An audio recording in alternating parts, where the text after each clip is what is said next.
Master Grade Buster Gundam. Hey, what's up again, everybody? It's Robert, 184, 2Rs2Bs, Gundam Reviews.net, and the unbox and the parts for this Master Grade Buster Gundam have shaped up quite well, and now it's time to put it together and check out how the MS and its big guns are going to work together.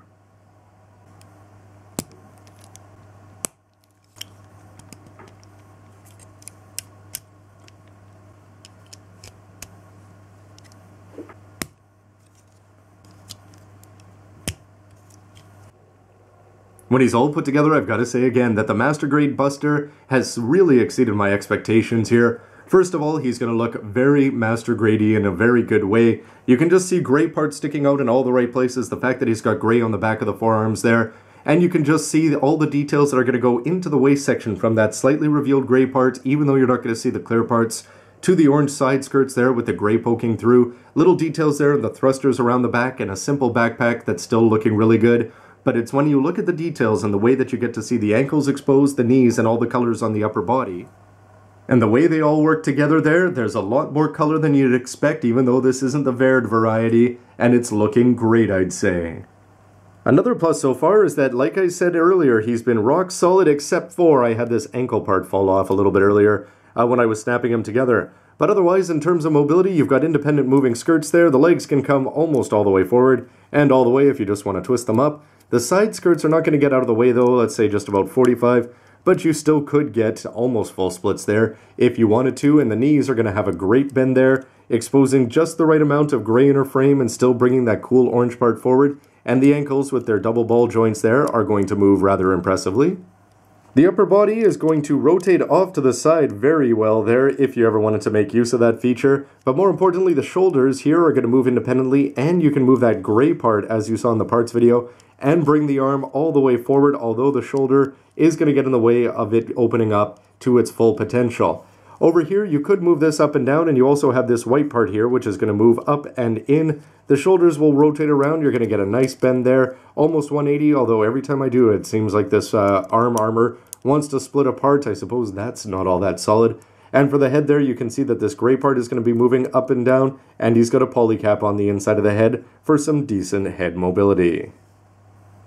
Even though Buster looks surprisingly good without his big guns on though, nobody really wants to see that for an extended period of time. And you can see that these attachment points are going to attach on very well down there on the hips, and they're going to come up here, and you had those moving parts back there on the backpack, which are going to keep things on nicely, and all of a sudden that simple backpack is looking like it has a lot more gray details around it.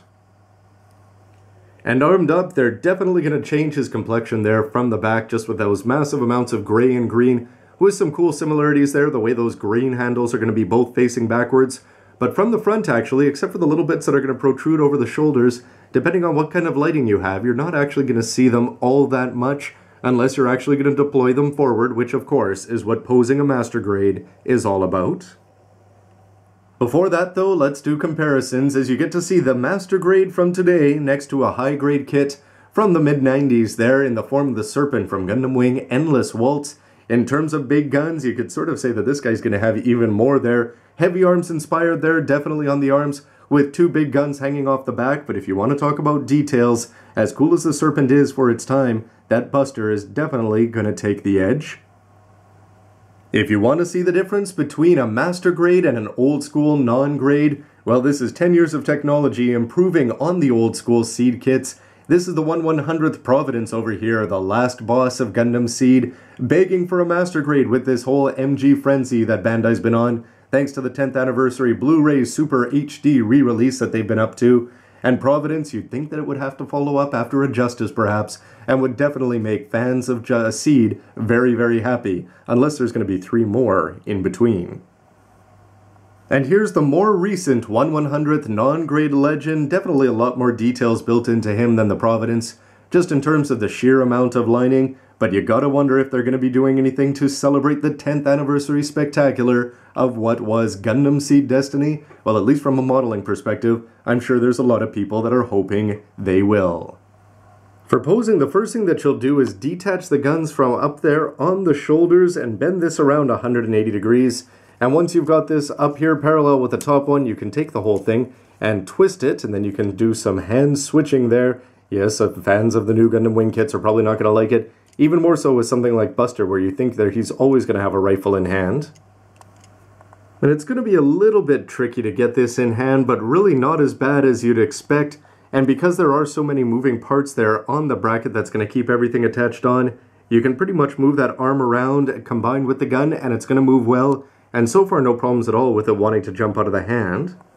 With the guns underneath and in place, you may be able to notice there that the fingers have fallen off, and that's just because if you can get some basic poses where the guns are going to be pointing down.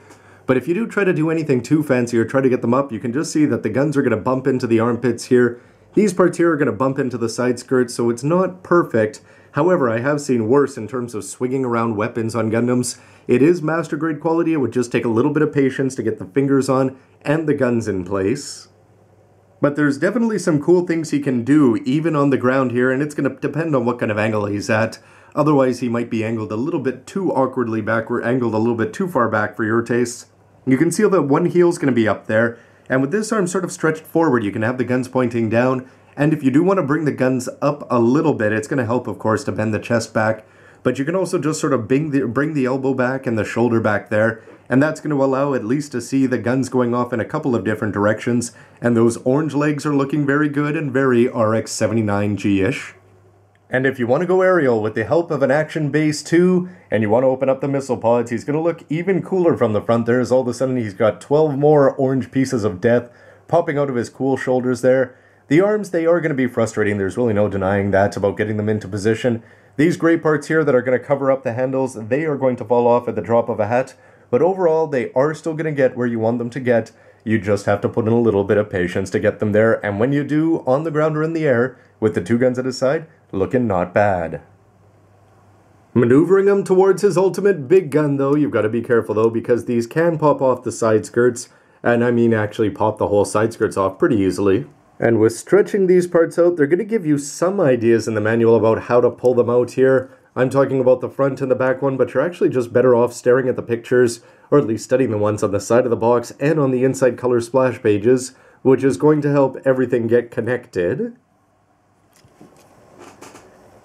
And though there's no denying that it's going to take a chunk of time to maneuver both of those attachment points into place, the skirts fell off about 2 times each, and it's going to be even worse if you actually try to twist the upper body there.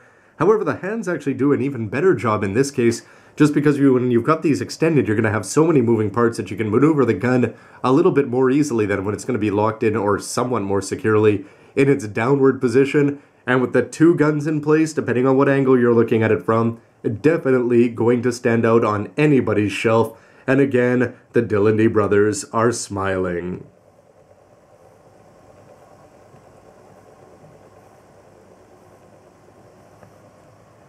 And that's going to wrap up my look at the mobile suit here for the Master Grade Buster Gundam. Don't forget to stick around for the verdict, where I'll have a list of all the good and bad things that I could pick out for this kit, so that you can make your own call. And as always, why don't you let me know with a comment down below what you think. Thanks for watching, everybody. See you next time. And to think that my guns are made up of about 2 pieces of plastic each.